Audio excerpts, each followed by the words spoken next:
இந்த அக்டோபர் மாத வாக்கு தத்தமாய் இந்த நாளில் நான் தியானிக்கும்படியாய் தெரிந்து கொள்ளுகிற வசனம் சங்கீதம் 62:5 வசனம்.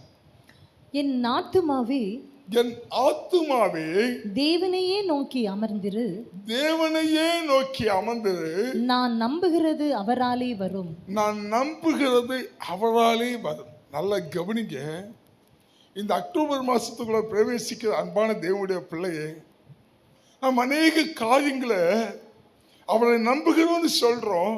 ஆனால் நம்ம பிரயாசப்படுறோம், நம்ம அப்பியாசப்படுறோம், நம்ம சுயமுயற்சியை எடுத்துக்கொண்டு இருக்கிறோம்.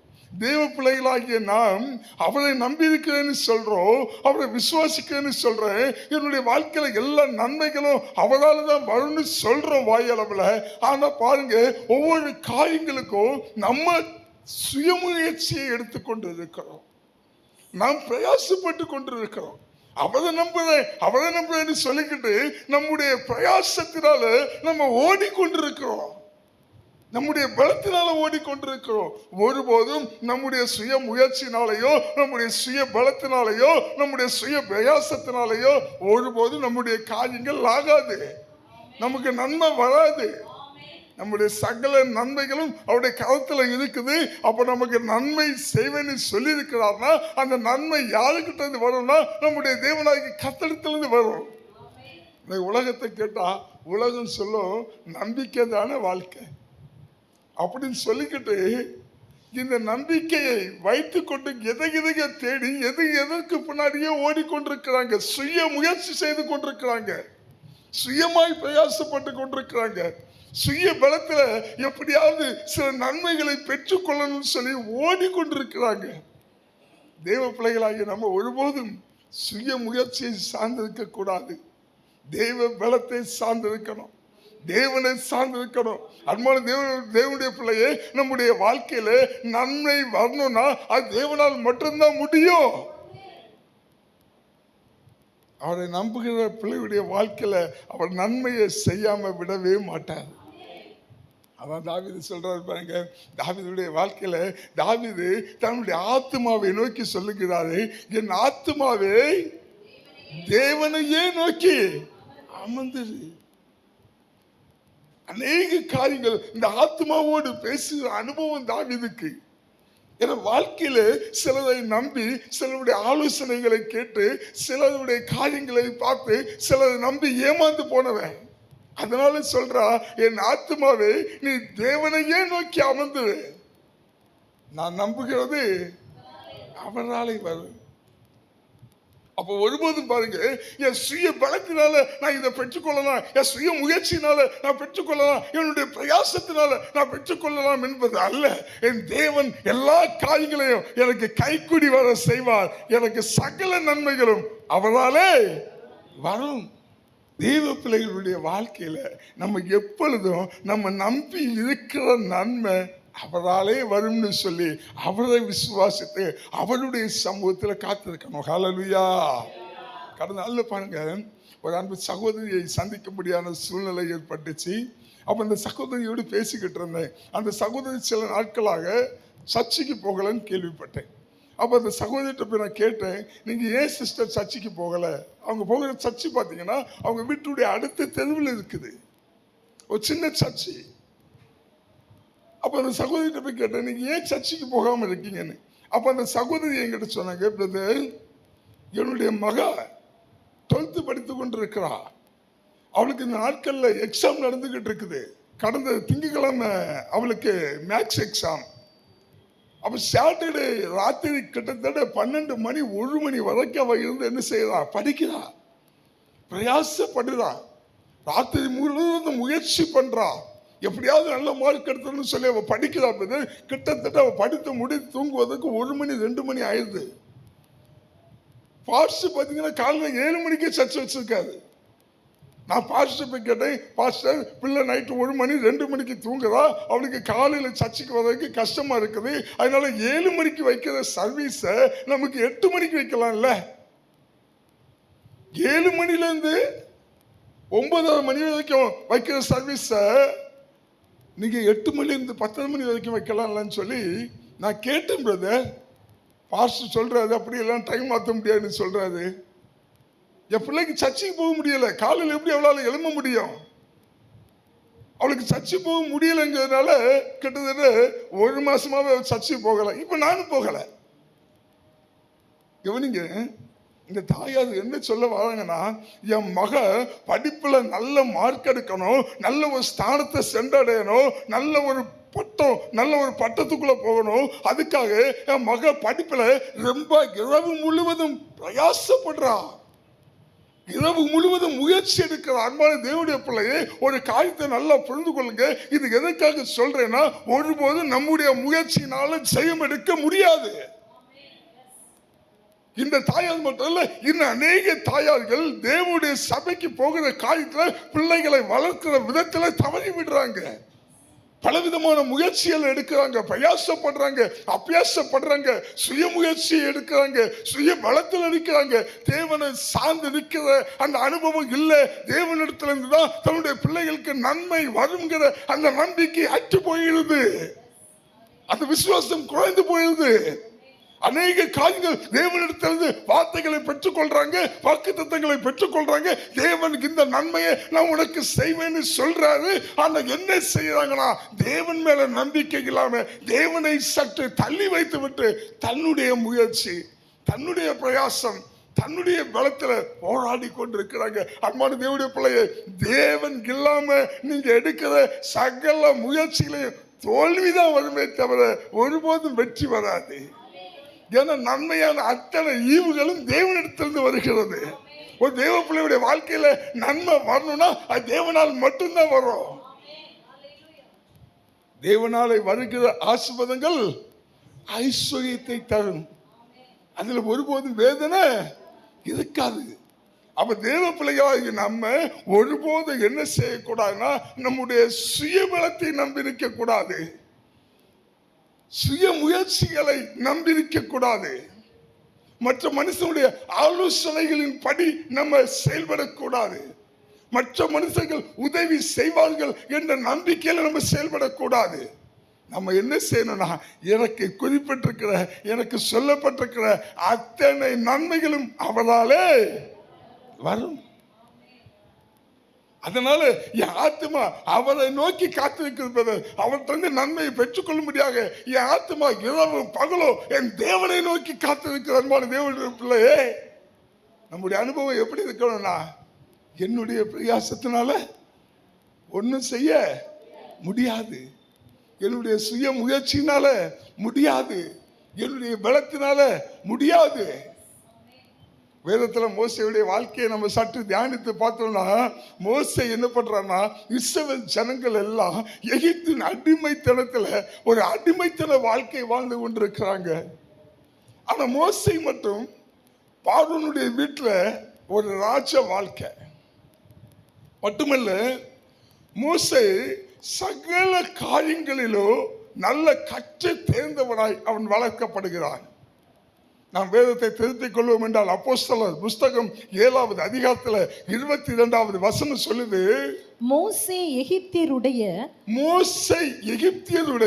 சகல சாஸ்திரங்களிலும்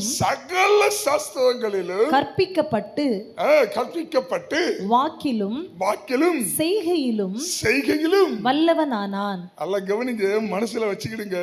மோசே எகிப்து தேசத்துல பார்வோனுடைய வீட்டுல வளர்க்கப்பட்டு வாக்கிலும் செய்கையிலும் வல்லவனானான். மறுபடி வாக்கிலும் செய்கையிலும் வல்லவனானான். பாருங்க, இந்த மோசே வாக்கிலும் வல்லவனா, செய்கையிலும் வல்லவனா. இந்த எகிப்தியரால் வளர்க்கப்பட்டு பார்வோனால் வளர்க்கப்பட்டு ஒரு நாள் இந்த மோசைக்கு ஒரு ஆசை வருது. என்னன்னா, தன்னுடைய சகோதரர்கள் இஸ்ரவேலர்கள் எப்படி இருக்காங்கன்னு பார்க்கலாம் அப்படின்னு சொல்லி, ராஜத்து மேல மோசை எப்படி வளர்க்கப்பட்டிருப்பான், ஒரு ராஜ தோற்றத்தோடு வளர்க்கப்பட்டிருப்பான்ல. மோசை வெளியே போனோம்னா, ஏன்னா ராஜா வீட்டு பிள்ளை, அடிமையானவர்களாகிய இந்த இஸ்ரவேல் வீட்டு பிள்ளையா வளரலாமே, ராஜா வீட்டு பிள்ளையா வளரலாம். இப்போ ராஜா வீட்டு பிள்ளை, பார்வோன் வீட்டு பிள்ளை அப்படியே இப்படி ஊரை சுத்தணும், எகிப்தை சுத்தணும், எப்படி சுத்துவான்? ரதத்து மேல போவான், திடகாத்திரமாய் ஆடை அணிந்து ஒரு வாளை இடுப்பிலே சொருகி கொண்டு ரதத்து மேல உலா வர்றது மாதிரி யாரு பார்க்க வர்றான்னு தன்னுடைய சகோதரர்களாகிய இஸ்ரவேலரை பார்க்க வர்றான். பார்க்க வரும்போது அங்க என்ன நடக்குதுன்னா, ஒரு எகிப்தியனும் ஒரு இஸ்ரவேலனும் சண்டை போட்டு கொண்டிருக்கிறாங்க. உடனே இவன் என்ன பண்றானாக்கி தன்னுடைய கையில் இருந்த வாளை எடுத்து எகிப்தியன் ஒரே வெட்டி கொண்டுகிட்டு என்ன செஞ்சிட்டான்னா, மண்ணை தோண்டி அவனை புதைத்து போட்டானா. யாத்திராகம புஸ்தகத்தில் 2வது அதிகாரத்துல 11-12 ஒரு வாசிங்களேன். மோசே பெரியவனான காலத்தில் அவன் தன் சகோதரிடத்தில் போய் அவர்கள் சுமை சுமக்கிறதை பார்த்து தன் சகோதரராகிய எபிரேயரில் ஒருவனை ஒரு எகிப்தியன் அடிக்கிறதை கண்டு அங்கும் இங்கும் பார்த்து ஒருவரும் இல்லை என்று அறிந்து எகிப்தியனை வெட்டி அவனை மணலிலே புதைத்து போட்டான். அல்ல கவனிங்க, இந்த மோசே என்ன நினைச்சுக்கிட்டான், இஸ்ரவேல் ஜனங்களை ரட்சிக்கிற பலன் என்கிட்ட இருக்கு, இஸ்ரவேல் ஜனங்களை விடுவிக்கிற பிரயாசம் என்னை சார்ந்தது அப்படின்னு சொல்லி சுய முயற்சி எடுக்கிறான். நல்ல கவனிங்க, வேதம் சொல்லுது, அப்போஸ்தலர் புஸ்தகம் 7வது அதிகாரத்தில் 25வது வசனத்தை வாசிக்கும் போது அங்க அழகாய் குறிப்பிடப்படுது, தன்னுடைய கையினாலே மோசே என்ன நினைக்கிறான, தன்னுடைய கையினாலே தேவன் தங்களுக்கு ரட்சிப்பை தருவார் என்பதை. நல்ல கவனிங்க, தன்னுடைய கைகளினாலே இஸ்ரவேலருக்கு ரட்சிப்பை தருவார் என்று தன்னுடைய சகோதரர் அறிந்து கொள்வார்கள் என்று அவன் நினைத்தான். சகோதரர்கள் அறிந்து கொள்வார்கள் என்று அவன் நினைத்தான். நல்ல கவனிங்க, இப்ப என்னன்னா, மோசே கிட்ட நல்ல பலன் இருக்குது, மோசே கிட்ட ஆயுதம் இருக்குது, மோசே கிட்ட ஆதிக்கம் இருக்குது, மோசே கிட்ட அதிகாரம் இருக்குது. அதனால மோசே என்ன நினைக்கிறான்னா, இந்த எகிப்தியரை கொண்டு போட்டா தன்னுடைய சகோதரர்கள் என்ன நினைப்பாங்கன்னா, இவன் தான் ரட்சிக்க வந்திருக்கிறான், இவன் தான் விடுவிக்க வந்திருக்கான்னு சொல்லி என்னை கொடுத்து அறிந்து கொள்வார்கள் சொல்லி மாமிச பலத்துல, மாமிச பிரயாசத்துல, மாமிச முயற்சியில எகிப்தியரை கொண்டு போட்டான். இவன் நினைச்சுக்கிட்டு இருக்கிறான், இது ஜனங்களை ரட்சிக்கிற வல்லமை என்னுடையது, ரட்சிக்கிற அதிகாரம் என்னுடையது, நான் தான் இந்த ஜனங்களை ரட்சிக்க முடியும்னு சொல்லி சுய பலத்தை சார்ந்து நிற்கிறான். நல்ல கவனிங்க, இப்ப மட்டும் ஆண்டவர் மோசே நீ செய்ததுதான் சரி, ரட்சிப்பை உன் கையில தான் வச்சிருக்கிறாய், விடுதலை உன் கையில தான் வச்சிருக்கிறாய், இந்த ஜனங்களுக்கு எப்படியாவது நீ மீட்டு எடுத்ததுன்னு சொல்லி அந்த அதிகாரத்தை கொடுத்திருந்தா மோசே என்ன செஞ்சிருப்பான், இதே வாள் எடுத்து ஒவ்வொருத்தனையா போட்டு தள்ளி இருப்பான். எந்த அளவுக்கு வெட்ட முடியுமோ அந்த அளவுக்கு வெட்டியிருப்பான்.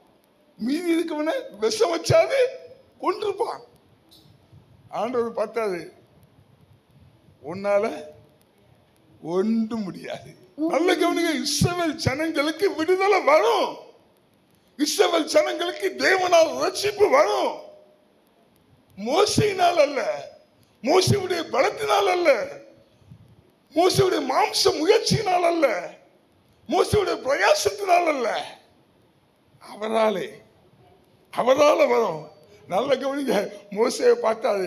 இப்ப மோசை என்ன நினைச்சுக்கிட்டு இருக்கிறான்னா, என்னாலதான் ரட்சிப்பு, என்னாலதான் விடுதலை நினைச்சுக்கிட்டு இருக்கான். இந்த மோசத்துக்கு அப்படி இதுக்கு போட்டது வனாந்தரத்துல 40 வருஷம் வனாந்தரம். நல்ல கவனிங்க, 40 வருஷம் கழிச்சு மறுபடி சந்திக்கிறாரு மோசே.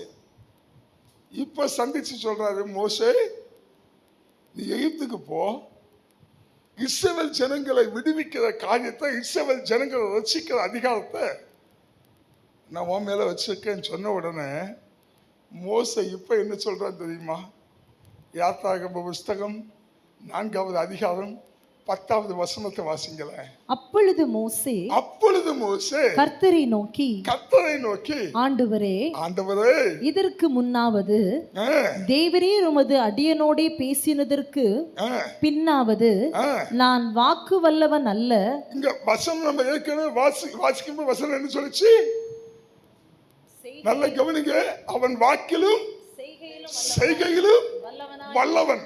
இப்போ இதே மோசே என்ன சொல்றான், 40 வருஷம் வனாந்தரத்துல என்ன கற்றுக்கொண்டான்னா என்னால ஒண்ணுமே முடியாது, என் சுய பலம் வீணு, என் சுய முயற்சி வீண், என்னுடைய சுய பிரயாசங்கள் வீணு, என்னால முடியாது, என்னால் இந்த ரட்சிப்பை கொண்டு வர முடியாது, என்னால் இந்த விடுதலை கொண்டு வர முடியாது, என்னால் இந்த இஸ்ரவேல் ஜனங்களை மீட்க முடியாது. இப்ப நான் எப்படி இருக்கேன்னா, நான் திக்குவாயும் மந்த நாமம் உள்ளவன் என்றான். என்னால் இந்த காரியத்தை செய்ய முடியாது. இப்ப ஆண்டவர் சொல்றாரு, நீ போ, நான் உன்னோடு இருந்து செய்கிறேன். நல்லா கவனிங்க, தேவனை நம்பினால், தேவனை விசுவாசித்தால் அத்தனையும் அவரால் வரும். நம்ம அநேக நேரங்கள் என்ன பண்றோம்னா, மற்றவர்களுடைய ஆலோசனையை கேட்டு மற்றவருடைய ஆலோசனைப்படி செய்கிறோம், தேவ ஆலோசனை கேட்க தவறி விடுகிறோம். அதனால தேவனிடத்திலிருந்து வருகிற நன்மைகள் நம்முடைய கரங்களை விட்டு போய்விடுது. தேவ பிள்ளை என்ன செய்யணும்னா, என் வாழ்க்கையில நான் விசுவாசிக்கிறேன், நான் நம்புகிறேன், எனக்கு சகல நன்மைகளும் அவரிடத்துல இருந்து வரும். தாவீது அழகாய் சொல்ல, என் ஆத்துமாவே தேவனையே நோக்கி அமர்ந்தது. தேவ பிள்ளையுடைய அழகு தாங்க. அமர்ந்திருக்குன்னு சொல்றோம், நம்புறேன்னு சொல்றோம், விசுவாசிக்கன்னு சொல்றோம். ஆனா என்ன செய்யறோம், சுய பலன்ல, சுய பிரயாசத்துல, சுய முயற்சியில ஓடிக்கொண்டிருக்கிறோம். ஆபிரகாம் ஆண்டவர் அழைக்கிறார்.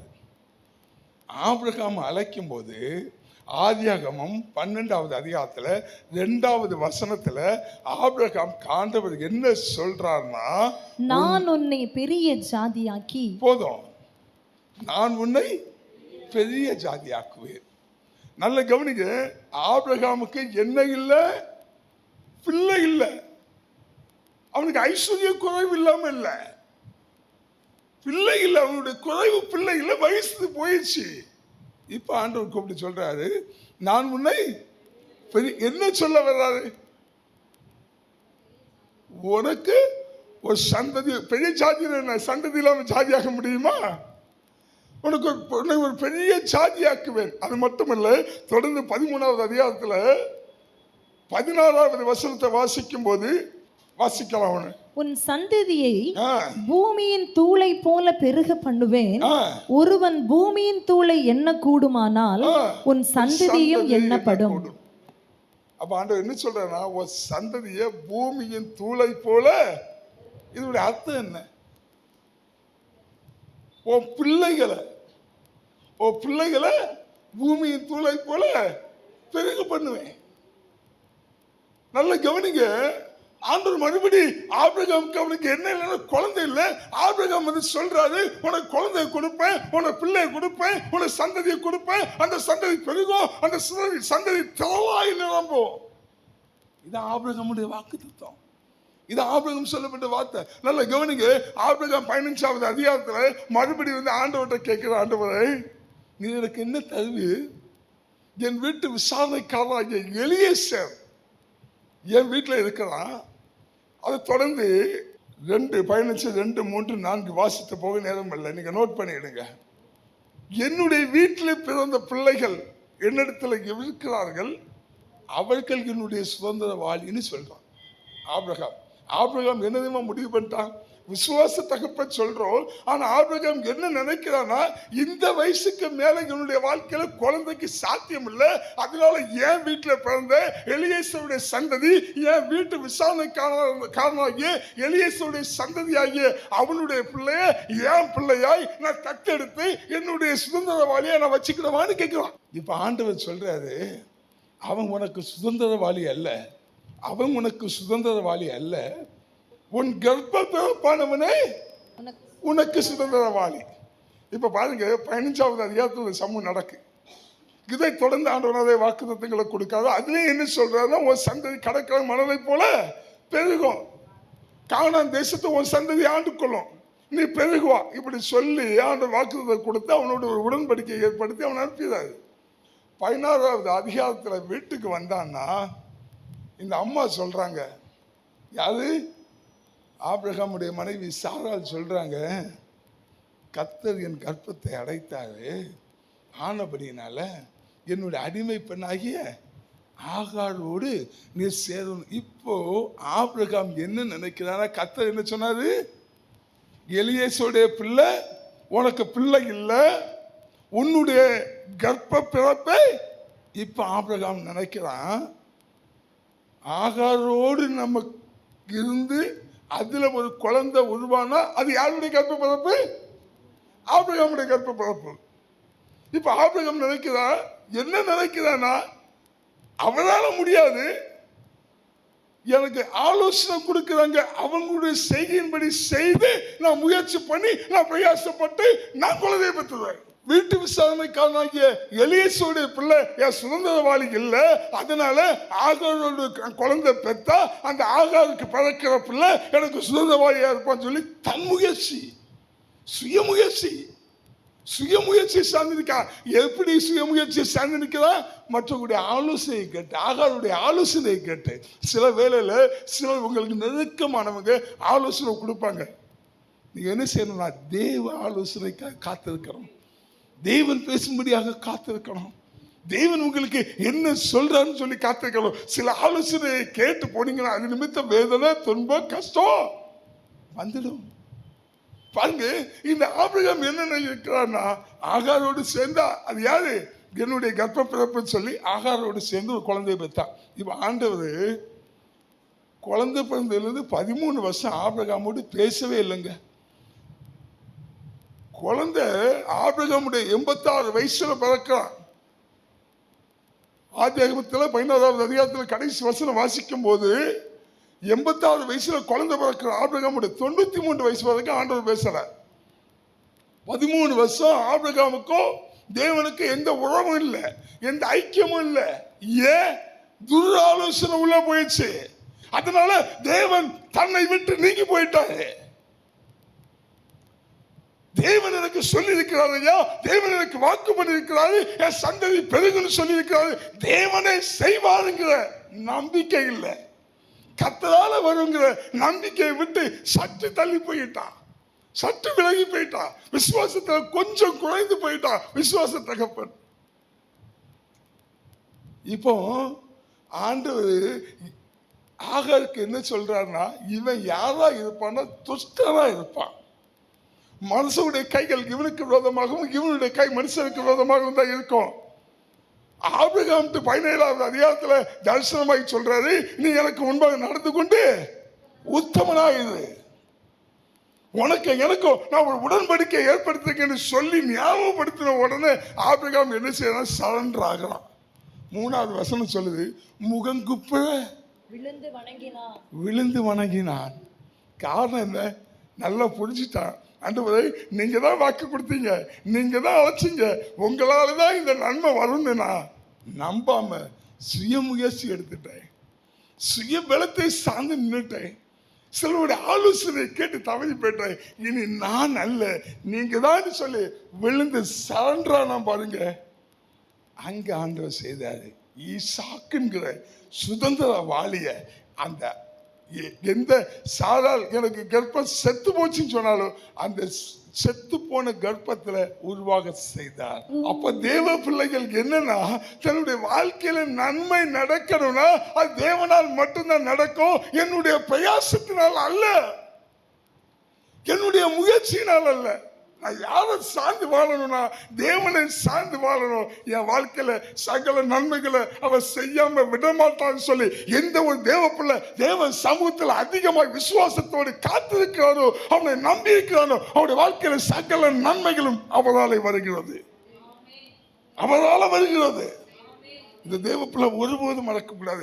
என் வாழ்க்கையில ஒரு நன்மை உண்டாகணும்னா அது அவரால் தான் ஐயா உண்டாகும். எந்த மனுஷனாலையும் என் வாழ்க்கையில நன்மை செய்ய முடியாது.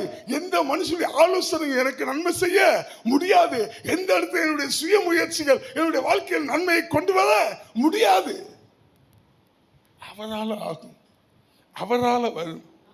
சில நேரத்தில் என்ன பண்றோம், பிற மனுஷங்கள் நமக்கு உதவி செய்வான்னு சொல்லி பிற மனுஷங்கள் நம்பி அவங்க பின்னாடி போறோம். மனுஷன்தான் உதவி செய்யறான்னு நம்பிக்கிட்டு இருக்கிறோம். 2 ராஜாக்கள்ல 5வது அதிகாரத்தில் நமக்கு வேதம் எடுத்து போக நேரம் இல்லை, அதில் சுருக்கமாய் சொல்லிடுறேன். நாகமான்னு ஒரு போர்ப்படை தளபதி இருக்கிறான்.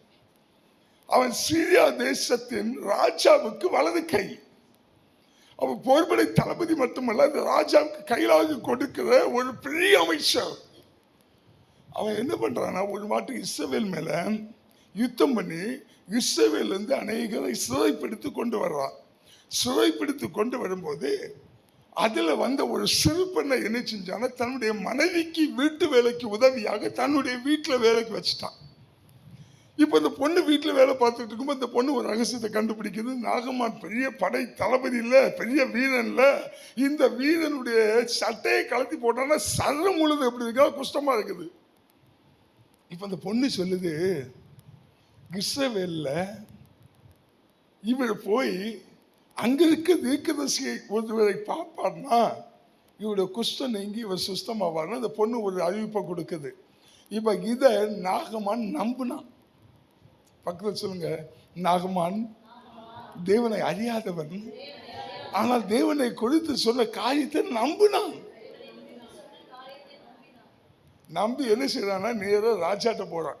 எங்க சீரியா தேசத்தை ராஜாட்ட போய் சொல்றான், இப்படி இஸ்ரவேல்ல என்னை சுகமாக்குற ஆள் இருக்காதான், அதனால நீங்க என்ன செய்யுங்க, ஒரு லெட்டர் எழுதி தாங்கன்னு. இப்போ ஒரு லெட்டர் எழுதி லெட்டர் இஸ்ரவேல் ராஜாக்கு அனுப்பப்படுது.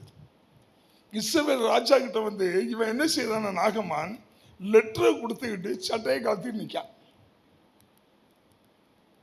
லெட்டரை கொடுத்துட்டான், சட்டையை கலத்தி நிற்கான். என் உடம்பெல்லாம் குஷ்டமா இருக்கு, சுகமாக்கும் அப்படின்னு.